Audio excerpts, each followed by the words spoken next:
परमपिता परमात्मा बंदी छोड़ भगवान कबीर साहब तथा वही स्वरूप उन्हीं के अवतार सतगुरु बंदी छोड़ गरीबदास जी महाराज की एक असीम कृपा हमारे ऊपर हुई है कि आज हम सत्संग के अंदर आए हैं।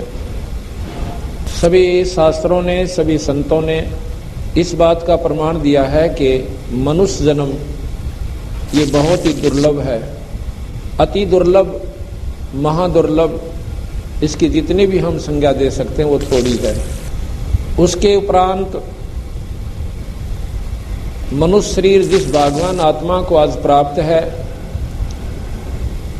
उसके पिछले जन्म जन्मांतर के जो पुण्य कर्म हैं वो बहुत ही शुभ थे, क्योंकि शुभ कर्मी प्राणियों को परमात्मा एक मनुष्य का शरीर देता है।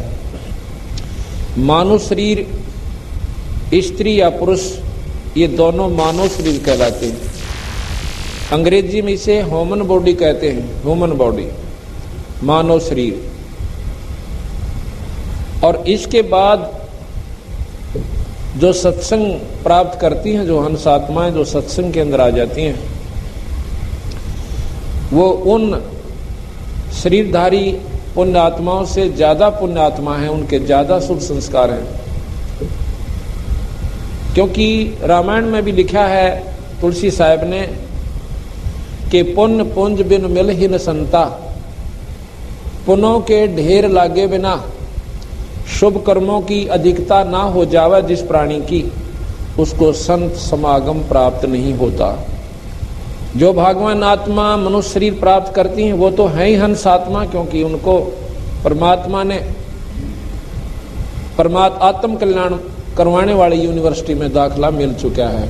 उनको ये ड्रेस मिली हुई है कि ये स्टूडेंट है। और जो इस यूनिवर्सिटी में आकर, कॉलेज में आकर भी उस उद्देश्य को भूल चुके हैं कि हम आए थे किस काम के लिए और कर क्या रहे हैं, तो अज्ञान आत्माएं हैं, वो अपने इस अनमोल अवसर को बर्बाद कर रही है। इसके लिए संतों ने सत्संग के माध्यम से हमारे इस अज्ञान अंधेरे को हटाने के लिए बहुत जगह जगह पर डंडोरे पीटे हैं, जगह जगह पर आवाज लगाई है कि हे भोली आत्मा, ये मनुष्य शरीर का मिलना कोई बच्चों का खेल नहीं है। और इसके तू क्या लाभ उठा रहा है? माया जोड़न की होडलाली, बीड़ी शराब मांस तमाकू जो ना काम करने थे मनुष्य शरीर पाकर, वो भी शुरू कर दिए। इस अंधेरे को सत्संग में हटाया जाता है। वो पुण्यात्मा जो सत्संग में आती है वो और ज्यादा शुभकर्मी होती है।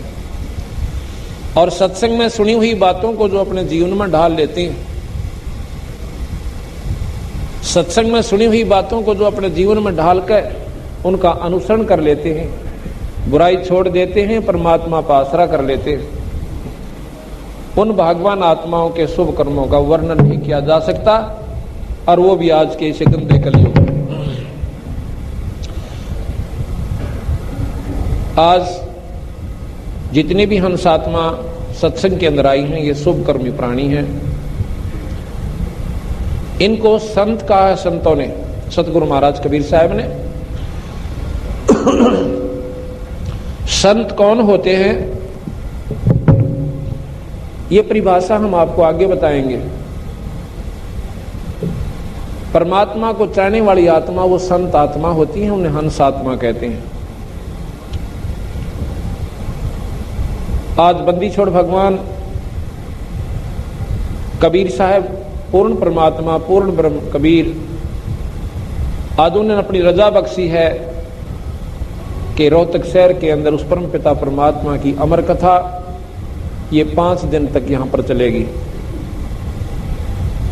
गरीबदास महाराज जिनका ये ग्रंथ साहब हम आपको खोल कर सुनावेंगे, और साथ में उन्हीं के सतगुरुदेव, उन्हीं की वही शक्ति की वाणी जो कबीर साहब है, उनका भी साथ में इनकी तालमेल हम आपस को तुलना करके आपको समझाएंगे। मनुष्य जन्म के क्या कर्तव्य हैं, मनुष्य जीवन में हमने क्या काम करने चाहिए थे और क्या हमने नहीं करने चाहिए थे, वो जानकारी आपको इन 5 दिन के अंदर बिल्कुल विस्तृत रूप से दी जाएगी। जो पुण्यात्मा लगातार 5 दिन का सत्संग सुन लेगी उसको किसी प्रकार का संशय नहीं रहेगा भक्ति के मार्ग में, और फिर विचार करने पर बाध्य होगी वो हंसात्मा कि ये मनुष्य शरीर परमात्मा ने ये डले ढोंढता ही नहीं दिया था। हम क्या करते हैं, बच्चे हो गए,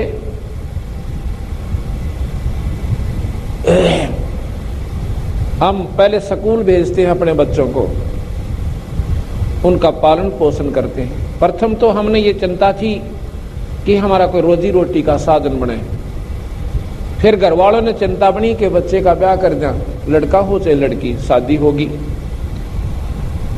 शादी के बाद बच्चे हुए और बच्चों के फिर हमने लालन और पालन के अंदर अपना तन मन धन ला दिया। उसके बाद बच्चे जवान हुए, उनकी शादी कर दी। शादी के बाद मनोकामना हमारे मन में आई है, परमात्मा इनका संतान हो, मेरा वंश चले।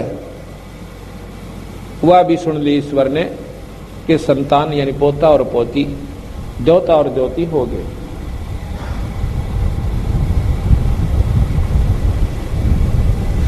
अब हमारा शरीर वृद्ध हो गया,